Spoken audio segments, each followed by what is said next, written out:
जब मैं रात को घर पहुंचा तो मेरी पत्नी ने खाना लगाया। मैंने उसका हाथ अपने हाथों में लिया और कहा, मुझे तुमसे कुछ ज़रूरी बात करना है। वह शांत बैठकर खाना खा रही थी। उसकी आंखों में दर्द साफ नज़र आ रहा था। अचानक मुझे नहीं पता कैसे कहूँ, मगर मुझे उसे बताना ही था। मैं बड़ी शांति से कहा, मुझे तलाक चाहिए।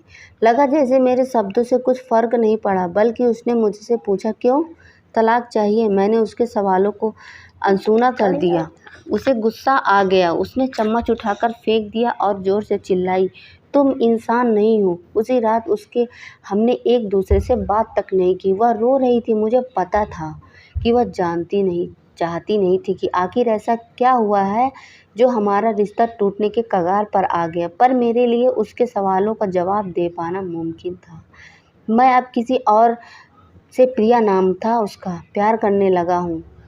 अब मुझे उससे प्यार नहीं रहा। मैंने उसके बरसों की प्यार की सज़ा दी थी। भले मैं तलाक के पेपर तैयार किए थे, उसमें लिखा था कि वह पूरा घर, कार और कंपनी का 30% शेयर कर सकती है इस तलाक के बदले में। लेकिन उसने उन पेपर्स को देखा और उनके 2 टुकड़े कर दिए।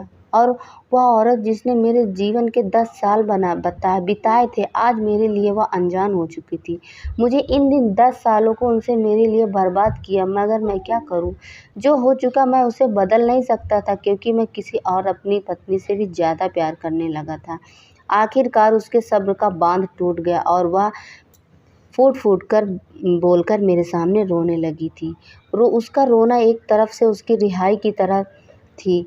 लेकिन तलाक की यह बात जो मैंने उन्हें दिनों परेशान कर रही थी, अब बिल्कुल साफ़ हो चुकी थी। अगले दिन मैं घर काफ़ी लेट आया। मैंने देखा कि वह टेबल पर बैठकर कुछ लिख रही थी। मैं शाम का खाना नहीं खाया और लेकिन फिर भी मैं सीधे ऊपर जाकर अपनी कमरे में सो गया, क्योंकि पूरा दिन प्रिया के साथ रहने और कई जगह घूमने के बाद मैं थक गया था। वह शायद रात को इस टेबल पर लिखते-लिखते सो गई थी। सुबह उसने तलाक देने की शर्त बताई। वह मुझे कुछ भी लेना नहीं चाहती थी। उसे सिर्फ तलाक से पहले 1 महीना का समय चाहिए था। उसने आग्रह किया कि 1 महीने में हम दोनों वही पुराना वाला जीवन बिताएंगे, जितना संभव हो सके, क्योंकि आने वाले महीने में हमारे बेटे की परीक्षा है। वही वह नहीं चाहती थी कि हमारे टूटे रिश्ते का प्रभाव उनकी पढ़ाई पर पड़े। मुझे भी यह ठीक लगा, मगर वह कुछ और भी चाहती थी। जैसे शादी के दिन उसे हम उठाकर अपने सेज से बाहर ले गया था, उसी तरह हर रोज़ 1 महीने तक मैं उसे उठा करके बालकनी से उठाकर मुख्य द्वार तक ले जाऊं।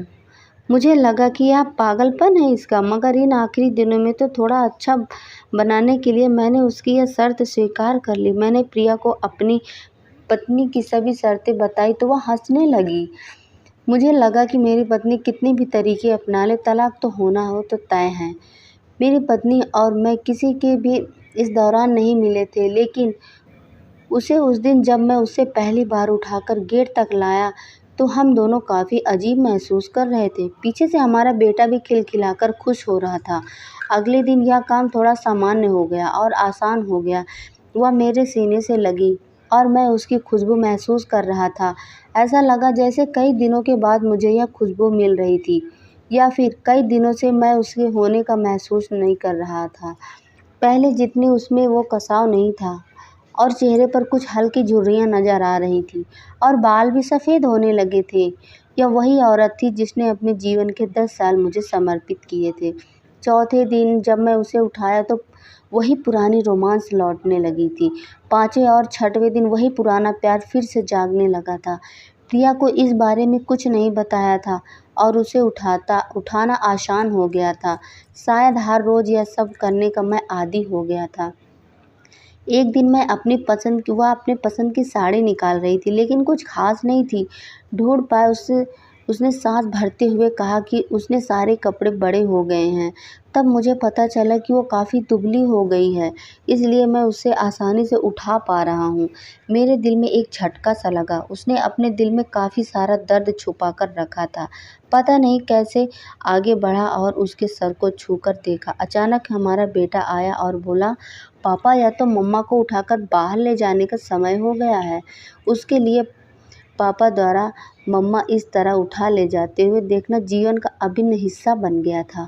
मेरी बीवी ने हमारे बच्चे को बुलाया और ज़ोर से उसे गले लगा लिया। मैंने गले लगाकर रो रही थी। मैंने अपना चेहरा दूसरी तरफ घुमा लिया। मुझे लगा मैं अपना निर्णय न बदल लूँ। मैं अपनी पत्नी को ज़ोर की तरह उठाया और बेडरूम से सीधे सिटिंग रूम से देते हुए हॉल तक ले गया। उसने प्यार से अपने दोनों हाथ मेरे गर्दन के आसपास रख दिए। मैंने उसे ज़ोर से पकड़ रखा था, बिल्कुल हमारे सुहागरात की तरह।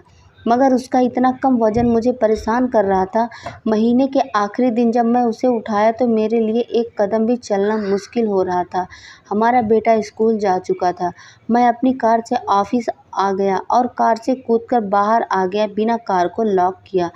मुझे डर था कि अब एक पल भी देरी मेरा इरादा बदल देगी। मैं ऊपर गया, प्रिया ने दरवाज़ा खोला और उसके कहा, सॉरी प्रिया, अब मैं अपनी पत्नी से तलाक नहीं लेना चाहता। उसने मुझे देखा और मेरे सिर पर हाथ फेरकर मुझे कहा, तुम्हें बुखार तो नहीं है? मैंने उसका हाथ हटाया और कहा, सॉरी प्रिया, अब मुझे अपनी पत्नी से तलाक नहीं चाहिए। हमारी शादीशुदा ज़िंदगी शायद हम दोनों के ध्यान न देने की वजह से बोरिंग हो गई थी, लेकिन इसका मतलब ये कतई नहीं होगा कि अब हम एक दूसरे से प्यार नहीं करते। अब मुझे एहसास हुआ कि जिस दिन मैं तुम्हें शादी करके अपने घर लाया था, उसी दिन से जीवन के आखिरी दिन तक मुझे उसका साथ निभाना है। प्रिया के होश उड़ गए। उसने मुझे एक जोरदार चांटा जड़ दिया। मेरे मुंह पर वह रख के रोने लगी और दरवाज़ा अंदर से बंद कर लिया। मैंने सीढ़ियों के नीचे उतरा और आकर अपने कार में बैठ गया। आगे एक पल वाली दुकान में रुका और अपनी प्यारी पत्नी के लिए एक सुंदर सा गुलदस्ता लिया। दुकानदार ने पूछा कि इस पर क्या लिखना है। मैंने मुस्कुराते हुए कहा कि मैं तुम्हें जीवन के आखिरी दिन तक यूं ही उठाता रहूँगा। मेरी अर्धांगिनी उसे शाम जब मैं घर आया, हाथों में गुलदस्ता लिए मेरे चेहरे पर एक मुस्कुराहट थी।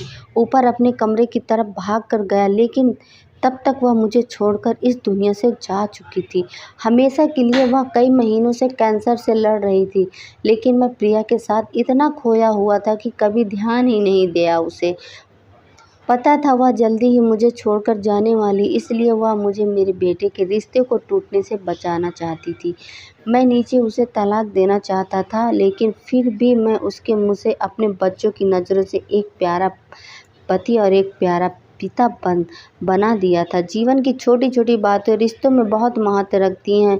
बात घर बड़ी और बैंक बैलेंस की है। खुशियों का हिस्सा ज़रूर बन सकते हैं, मगर अपनों के लिए बिना कोई कीमत नहीं। अगर यह कहानी आपको पसंद आई ना तो please like, share and subscribe करना ना भूलें। अगर मेरे चैनल पे आप लोग पहली बार हैं ना तो प्लीज़ एक लाइक और सब्सक्राइब ज़रूर करें। धन्यवाद।